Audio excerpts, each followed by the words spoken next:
క్షమించాలి. ప్లీజ్. నాకు నా ఫ్రెండ్ కూతురిది పెళ్ళుంది.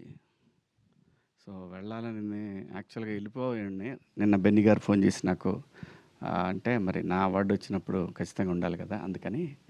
అందుకే కొంచెం తొందరగా ఎళ్ళిపోదాం అనుకుంటున్నాను. ఏమనుకోవద్దు.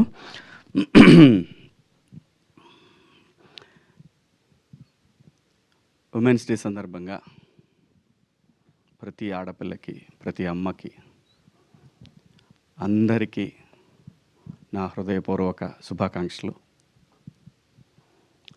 దండోరా.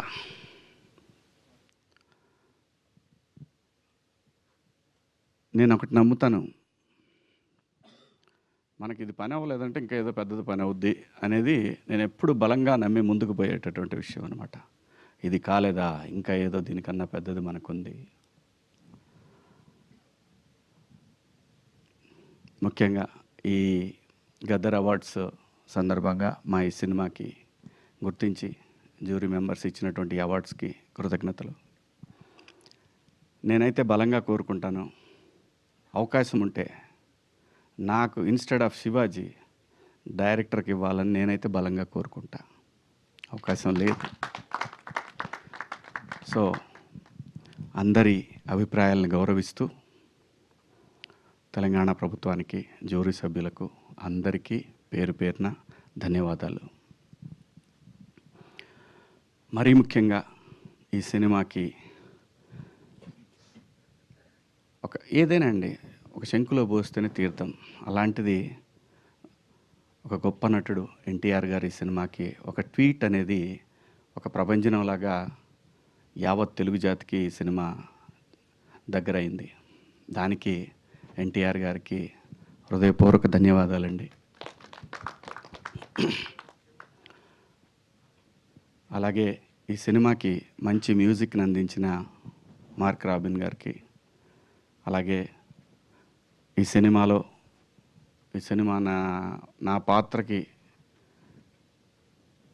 ఈ పాత్రని డైరెక్టర్ గారు అడిగినప్పుడు నన్ను అంగీకరించిన బెన్నీ గారికి, అలాగే ఈ సినిమాకి ఇంత మంచి అప్లాజ్ రావడానికి కారణమైన ఈ విజువల్స్ ఇవన్నీ తీసిన కెమెరామెన్ వెంకట్ గారికి, అలాగే ఎడిటరు ఒక మహిళ సృజన, తనకి పనిచేసిన ప్రతి టెక్నీషియన్కి ఈ అవార్డు వెళ్తుందండి. అందులో ఎటువంటి సందేహం లేదు. Everybody deserve for this.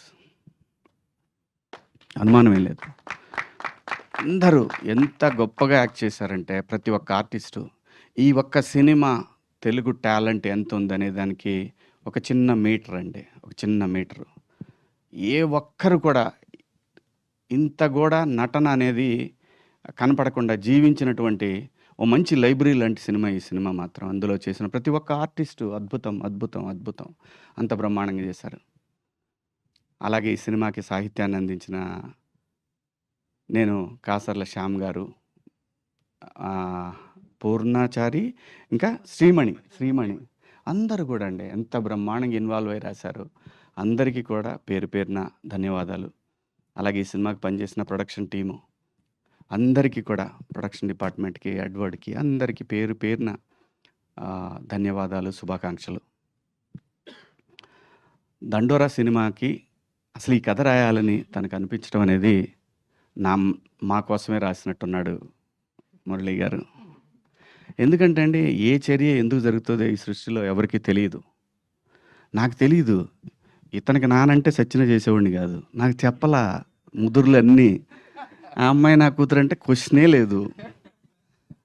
Navdeep ఏందేందో చేశారు, మొత్తానికి నన్ను మాయ చేశారు. నాకు తెలియదు.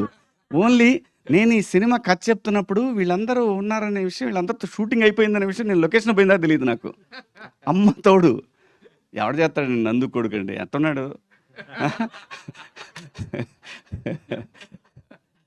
సరే, నవదీప్ అంటే మా సర్పంచ్ ఓకే, చేయొచ్చు. నందు కొడుకేండండి ఘోరంగా, మరి అన్యాయం, అరాచకం అది. కానీ దానికోసం నేనే ఏదో నా తిప్పలు నింబడి అంటే అనుకుంటారు యాక్టర్లు వాళ్ళకి టైంకి వస్తారు, డబ్బులు ఇస్తే చేసేసి వెళ్ళిపోతారు అంటారు. కాదండి, ఈ సినిమాకి నేను చేసిన పని తనకు కూడా తెలియదు. నేను నిద్రపోలా చాలా రోజులు. ఎందుకు నిద్రపోలేదంటే పూర్తి టైం 8 అవర్స్ నేను ఎప్పుడు నిద్రపోలా. ఓ 3 అవర్స్ నిద్రపోయాను. మొహం నిద్ర లేకపోతే ఉబ్బిద్ది. కొంచెం జీవం చచ్చిపోద్ది ఫేస్‌లో. లేతే వీళ్ళకి ఫాదర్ అంటే ఎవడు నమ్ముతాడు? ఫ్రెష్‌గా తయారొస్తే ఇతని ఫాదర్ ఏంటి ఫ్రెండ్ అన్నా కూడా నమ్మరు. నేను. Trust me. నాకు ఆ గిఫ్ట్ ఇచ్చాడు భగవంతుడు. గడ్డం తీస్తే ఓ రకంగా ఉంటాను. గడ్డం పెంచితే ఓ రకంగా ఉంటాను. రంగు అయిపోతే ఇంకో రకంగా ఉంటాను. ఇది నిజం. అది గాడ్ గిఫ్ట్. దాన్ని అబ్యూజ్ చేయకూడదు మనం. ఆర్టిస్టులుగా అబ్యూజ్ చేయకుండా ఉంటే చాలా దూరం వెళ్ళొచ్చనమాట. అది నేను బలంగా నమ్ముతాను. ఎందుకంటే దీని మీద బతకడానికి, దీని మీద ఈ సినిమా మీద బతకడానికి, దీని ద్వారా ఫ్యామిలీని నెక్స్ట్ జనరేషన్స్‌ని ఇంకా ముందుకు తీసుకెళ్ళటానికి ఒక అద్భుతమైనటువంటి అవకాశం. దీన్ని నేను ఏ రోజు అబ్యూజ్ చేయలా. అది రెమ్యునరేషన్స్ విషయం కానివ్వండి, పని చేసే విషయంలో కానివ్వండి, టైమింగ్స్ కానివ్వండి, టైంకి వణుకొచ్చేస్తాయి. ఖచ్చితంగా యూనిట్ వెంత సహా ఉండేవాడిని. మొదటి రోజు నుంచి. ఇప్పుడు కాదు. ఎందుకంటే ఆకలి విలువ తెలిసినోళ్ళం. సో, కాబట్టి ఇది దైవంతో సమానం ఈ పని అనేది. అంత మంచి అవకాశాన్ని ఈ సినిమాలో నేను ఈ సినిమా కనెక్ట్ అయింది మళ్ళీ మళ్ళీ చెప్తున్నా. నేను ఈ సినిమా కథకి కనెక్ట్ అయింది కేవలం నేను ఈ సినిమా చేయటానికి నాకు విపరీతమైన ప్రొవోక్ చేసినటువంటి ఒక పాత్ర రాధ్య. ఆ పాత్ర గనక లేకపోతే అదే బిందుమాధవి కూతురు. ఆ పాత్ర లేతే నేను చేయను ఈ సినిమా. అమ్మ తోడు.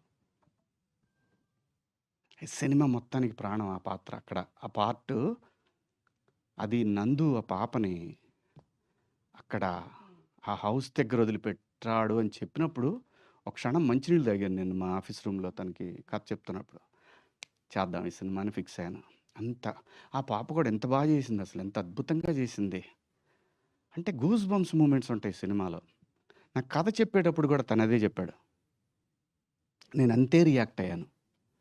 సో, చాలా నేను నిజంగా కూడా ఈ సినిమాకి మా డైరెక్టర్‌కి బెస్ట్ డైరెక్టర్ అని వస్తాను ఎక్స్‌పెక్ట్ చేశాను నేను. అంటే మన ఎక్స్‌పెక్టేషన్స్ అన్నీ ఒకేసారి ఎప్పుడు కూడా అవ్వాలని రూల్ ఏం లేదు. సో, మావాడు అన్నట్టు నెక్స్ట్ టైమ్ ఖచ్చితంగా ట్రై చేయి మురళి. ఆ! ఖచ్చితంగా ఇంకా ఈ సినిమాకి ఇంతటితో ఇదేం ఆగదు. ఇది చాలా దూరం వెళ్ళాల్సిందుంది. వెళ్తది కూడా అనుమానమేం లేదు. ఎందుకంటే ఆ రైటింగ్‌లో ఉన్నటువంటి దమ్మండి అది. ఆ రైటింగ్‌లో ఉన్నటువంటి దమ్మది. ఆ దమ్ముని నేచర్ ఊరికే వదిలిపెట్టదు. చాలా దూరం తీసుకెళ్తది. చాలా అవార్డ్స్ వస్తాయి ఈ సినిమాకి. ఖచ్చితంగా ముఖ్యంగా నేను కాసార్ల శ్యామ్ గారికి కూడా గట్టిగా ఎక్స్‌పెక్ట్ చేస్తున్నాను. సాంగ్ రాసింది ఆయన 'దండోరా' అనే సాంగు. పాడిన ఆయన తమిళ్ ఆయన కదండీ! యాంథోనీ దాస్. అబ్బా! ఏముంటదండి ఆ గొంతు. ఏం గొంతండి అది. భగవంతుడు ఒక మనిషికి ఇక్కడ కొన్ని కొన్ని కళలు ఎందుకిస్తాడంటే దాన్ని ఎంజాయ్ చేయాలి. సమాజం ఎంజాయ్ చేయాలి. ఎంజాయ్ చేయటానికి ఒక్కో మనిషికి ఒక్కొక్క కళ ఇస్తాడు. ఆ కళ రూపంలోనే ఈ 'దండోరా'లో మీకు అవన్నీ కనపడతాయి. ఎందుకంటే సురేషు బాడీ మీద "అన్న నేను ఒక్కసారి వస్తానే" అంటాడు. అర్రె అంటే ఒక్కొక్కళ్ళు మళ్ళీ ఆ అబ్బాయి బండి తీసుకొని వచ్చేది ఊళ్ళో టెంట్ కదా! Tent character.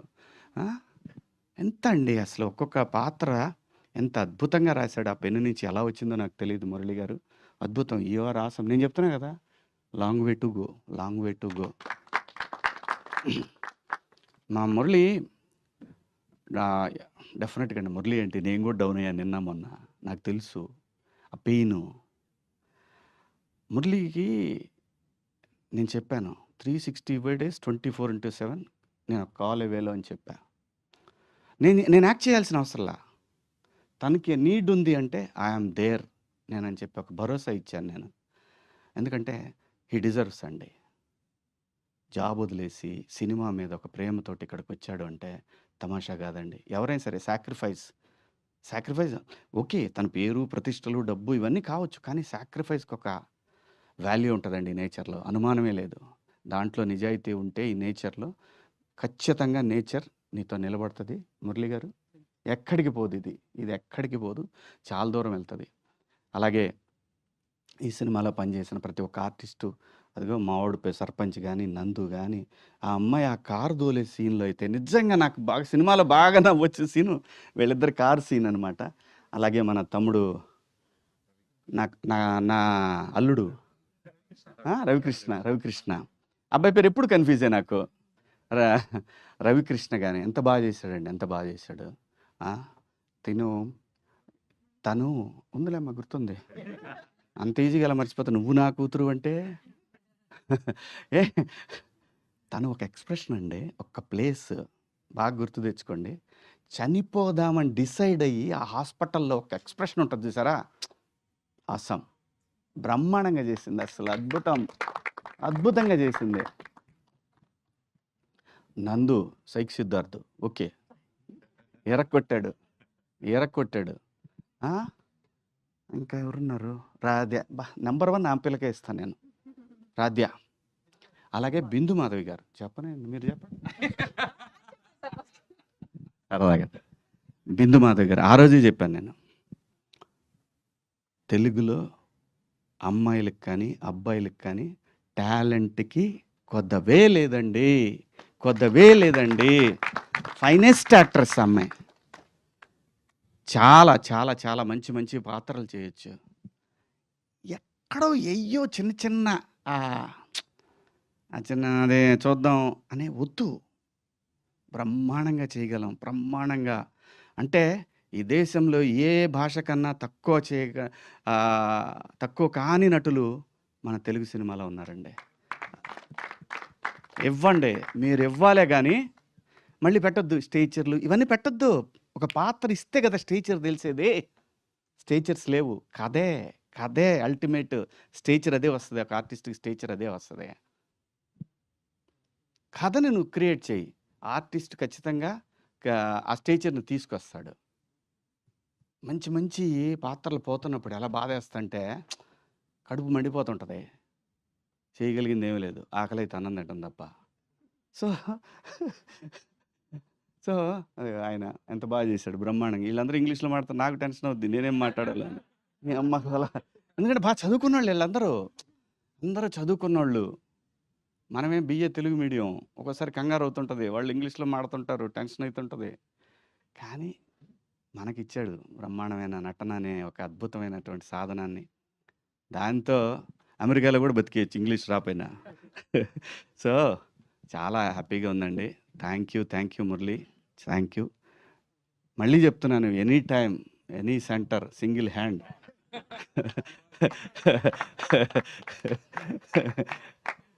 నిజంగా మురళి చాలా గొప్ప డైరెక్టర్ అవుతాడు. ఇంకా భవిష్యత్తులో మంచి సినిమాలు చేస్తాడు ఆయన సినిమాలకి నేను పని చేయకపోయినా మురళితో ఉంటాను, ఇది నా ప్రామిస్, అనుమానమే లేదు.